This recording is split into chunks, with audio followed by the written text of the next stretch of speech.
Hello, everyone, and welcome back to another edition of the Global Book Network. My name is Flobo Boys, and today we're talking about one of my favorite subjects. That's time, because it seems to be so fluid and so fun. So please welcome the author of the book, The Essence of Time, StephenGNorman, to the show. How's it going, sir? It's going well. I'm blessed to be living. Absolutely, man. It's a good feeling to be alive, breathing Yeah. in that air, right? Yeah. So let's get into the brass tacks. The Essence of Time is a very hefty title. So talk to me about your relationship with thinking about how time can be fun to write about. So when I was writing and delivering on a manuscript when I was in undergrad, I had a unhealthy relationship with time. Um, I felt like I did not have a great concept of, you know, of my timing, and I was super anxious about getting things done. And writing helped me slow things down. So I was able to conceptualize my timing, uh, Mhm. on the grand scheme of things. So, When you say your relationship with time, is it kind of like time perception? Is it kind of like getting things done in a day? Like, what was the part that was annoying you or a pain point the most? so I would say just understanding where I lie in my timeline Mhm. and wanting things to be done, uh, just wanting things to be done right then and there, and things don't happen like that.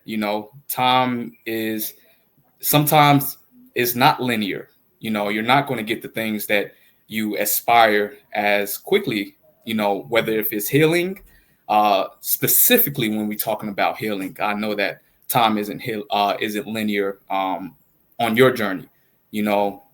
Especially dealing with grief, it's not linear at all. Mhm.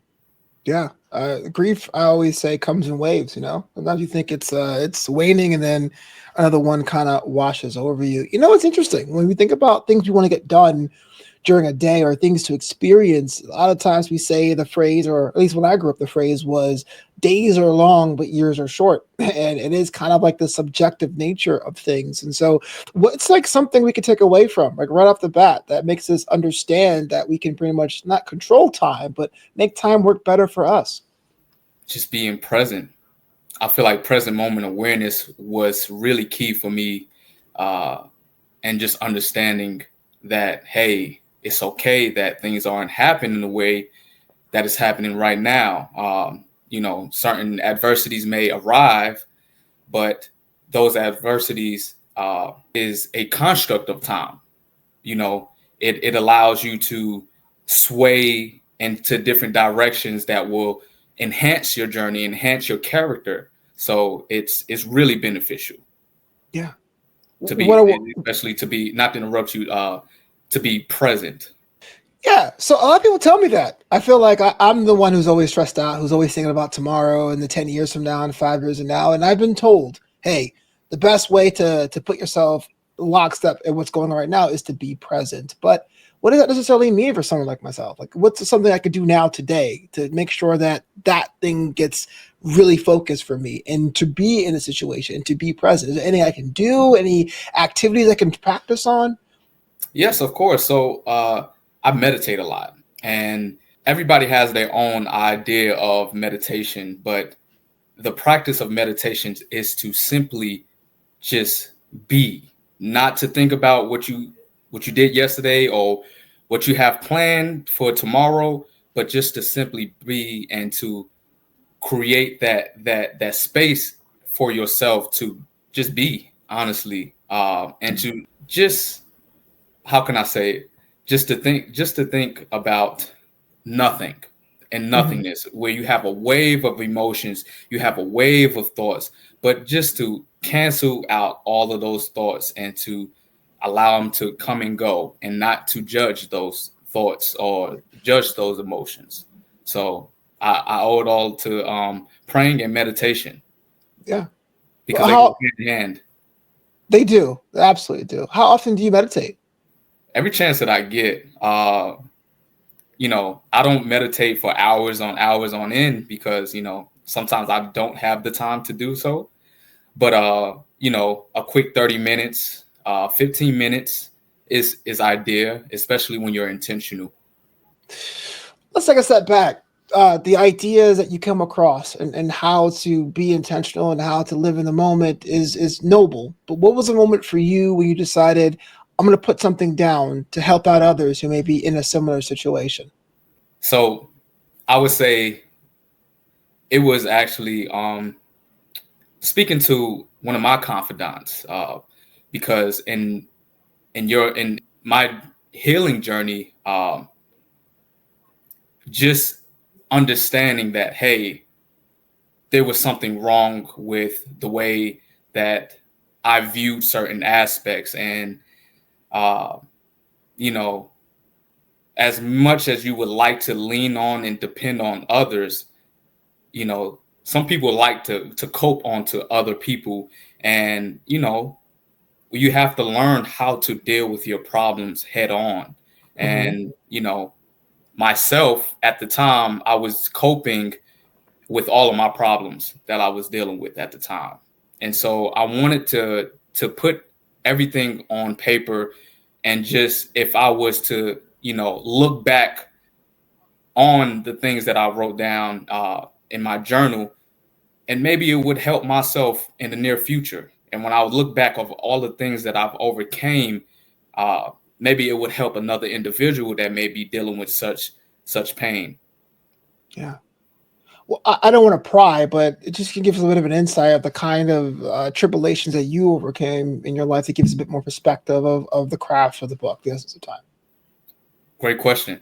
I would say anxiety, being anxious. I would say I dealt with a little bit of depression. One of my high school friends that I grew up with, uh, he was he got in a car accident and he is no longer living. Mm-hmm. And navigating through high school, having that on my shoulders was really heavy, and I couldn't express how I was feeling. So I went through the rest of my high school years just battling, uh, just being anxious and uh, expecting the worst. Uh, and I didn't want to deal with that anymore. I wanted to find myself in a comfortable position where I am full of optimism instead of having a pessimistic attitude, Hmm. as well as other things that occurred in my life at that time. Growing up as a teen, being a black man, grown into being a black man, and the stereotype that you know we're unable to express ourselves Mm-hmm. in a healthy way, as well as self-sabotaging. I dealt with self-sabotaging a lot, whether it was in relationships, opportunities, and not seeing that I was worthy in those things and those opportunities, Yeah. No, you're right. I do think a lot of times it's I'm not necessarily the imposter syndrome, but kind of like, hey man, this good fortune is coming. Am I worthy of that good fortune? Or bad things are happening. Why is it always me? But that's my Yeah. next question. I think a lot of us who find ways to overcome our particular or our specific tribulations, we say, hey, look, there's a path to success. But then when we share with others, we get the, oh, but you're different. You had it easy. Now, let me ask you, as an author, do you have a situation like that when someone goes, I don't know, my situation is different? Do you think you can help me out? Like, how can they take what you extracted from your experience and apply it to their own? Everybody experiences their own pain. You can't base your pain onto somebody else's.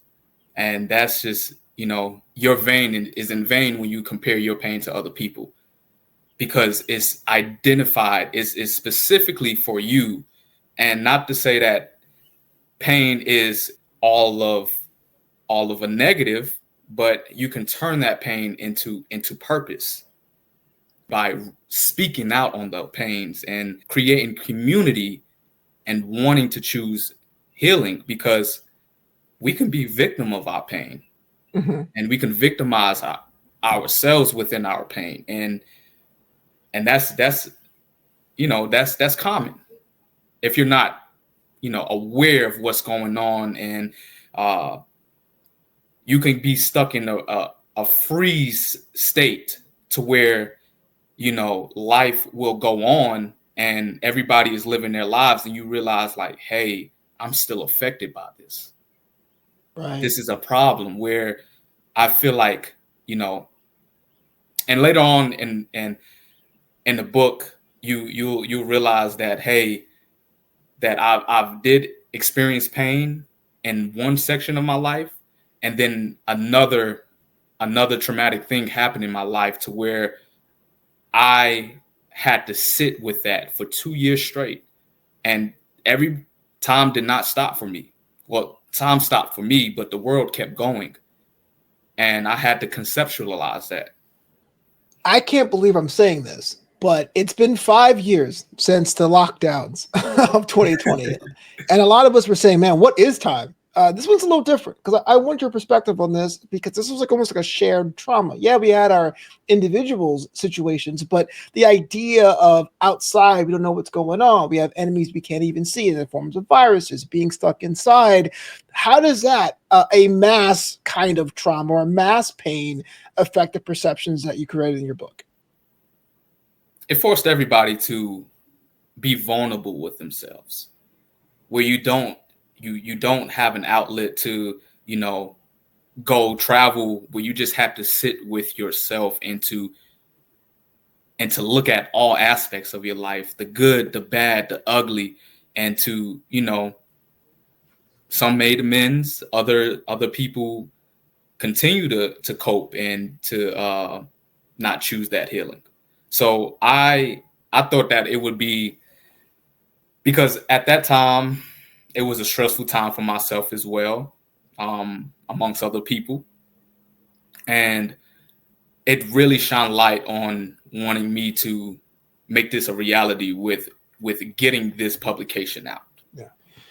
So growing up, I'm a Brooklyn kid, right? Growing up in New York City, it's a little bit of a different kind of animal, kind of energy out there. And people would Mhm. say, look, man, in my hometown, it's a little different than how your hometown does it. There's some regional differences. Now, you're currently living in the South, but you do have an East Coast flair as well. Has there been some things that you had to like adapt for local audiences, or are we talking about these are universal truths we're all walking life right now? It is a universal truth for all walks of life.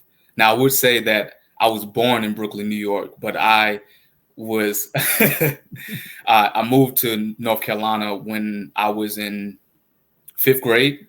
So as much as I have family and I love, my birthplace, but Wake Forest, North Carolina, I call home. So Yeah. No, that's actually very, very important. Because again, I think a lot of times when we come out and we say, "Hey, look, if we do things mindfully, we try to put ourselves on the right path." There's always that like voice of like, "Oh, you don't understand my walk of life. You don't understand where I live," and that some things do exist. But I do think the idea of getting things done, clear mind and body, being healthy as you can, are universal. So thank you so much for that perspective. But yeah, let me ask you about the actual craft of the book. Are we talking about months, weeks, years? How long did it take to put everything together? honestly, and I'm glad that you was able to ask that question, because I don't have a background in writing. It was really an impulse. Mm. Um, I remember my sophomore year, and being my sophomore year in undergrad, being completely lost, not knowing what I wanted out of my life. And I came home to North Carolina, Wake Forest, North Carolina, to my family's home.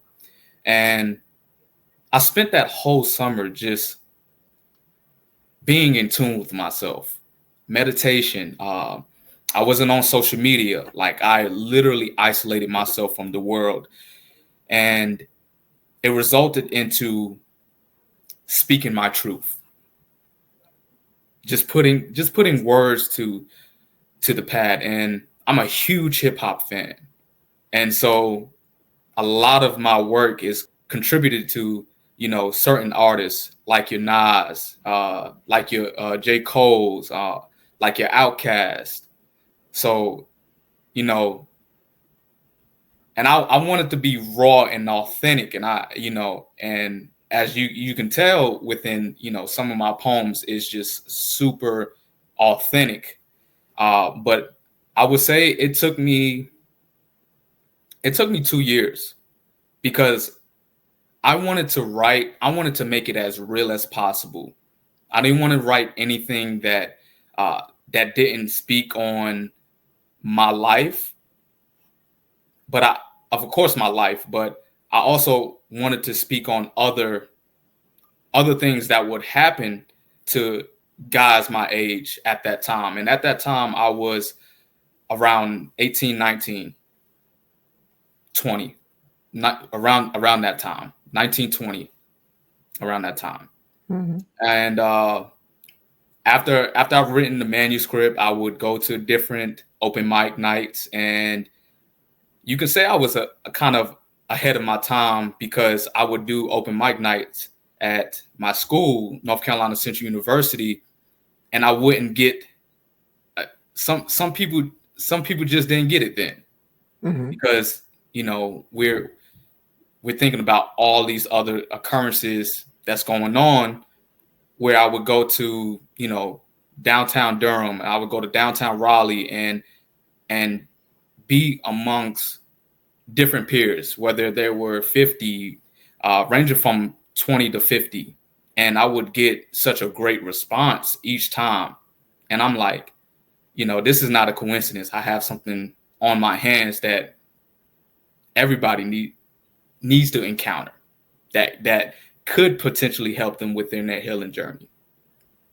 So after writing it for 2 years, I spent another year just putting it out there to the people, just in my raw, authentic form, and which led to another process in editing, because like I've stated, I don't have a background in writing.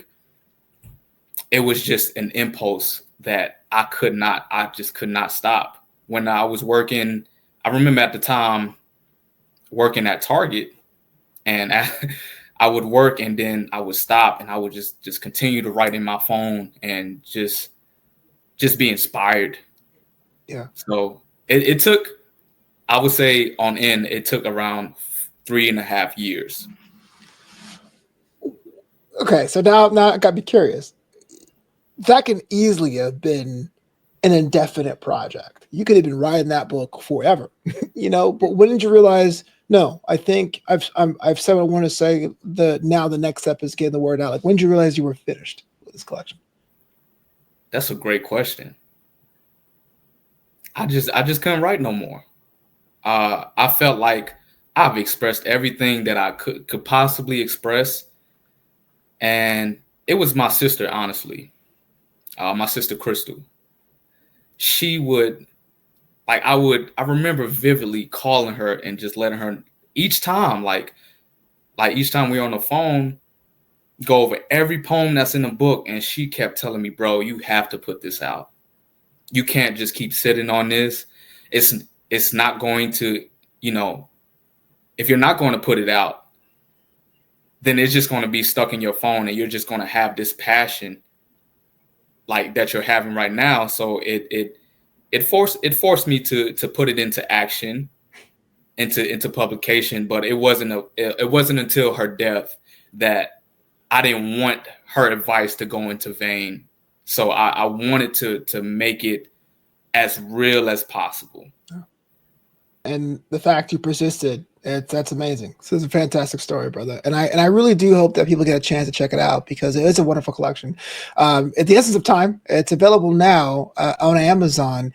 And I also want to thank you so much for being on the show today. It totally means the world to me to hear how everything came about. Can you repeat that for me, please? No, I would say I want to thank you so much for being on the show today. It means the world to me that you were able to come on and share what your whole story was about. It's my pleasure. I'm really passionate, and plus, this is my first body of work. And if I can leave anything with the readers, listen. Uh, each word I put blood, sweat, and tears into. I put all of my emotions into this work. So, as you're reading, I just want you to get that through to you, each and every one of you. And I really do appreciate yourself and this opportunity to speak on my project, which I'm super grateful for. Yeah, if someone's watching this right now and they want to connect with you as an author or learn more about you and your brand, how would they go about doing that? So you can reach out to me on Instagram _supreme_G's, and that's _SUP3REME_GS. Well, thank you so much, Stephen. This has been a lot of fun, man. I appreciate you.